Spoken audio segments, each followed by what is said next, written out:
ભાવનગર શહેરમાં વડવા વિસ્તારમાં 3 દિવસ પહેલા માથાકૂટ સર્જાઈ. માથાકૂટ સર્જતા રાહદારીને ઈજાગ્રસ્ત થતા તાત્કાલિક હોસ્પિટલ ખસેડાયા.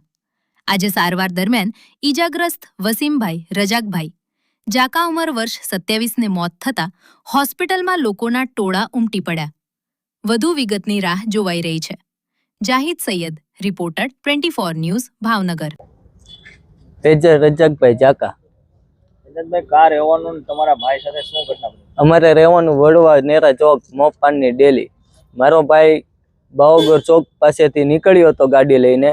ત્યાં 3-4 જણા માથાકૂટું કરતા હતા, બરાબર છે. તો ત્યાં એને છૂટા પાણાના ઘા કરતા હતા અને એને પાણો વાગી ગયો છે માથે. કોણ કોણ હતું એમાં? એમાં સાહેબ અજાણ્યા શખ્સો હતા. તેમના નામ તેમને હું ઓળખતો નથી કોઈને. આ ક્યાંનો બનાવ છે? આ બનાવ છે રવિવારે રાતે. અત્યારે શું થયું છે? અત્યારે સાહેબ અત્યારે ના પાડી દીધી છે કે કેસ ફેલ થઈ ગયો છે, એવું જાહેર કરી દીધું છે. તમારી માંગણી શું છે?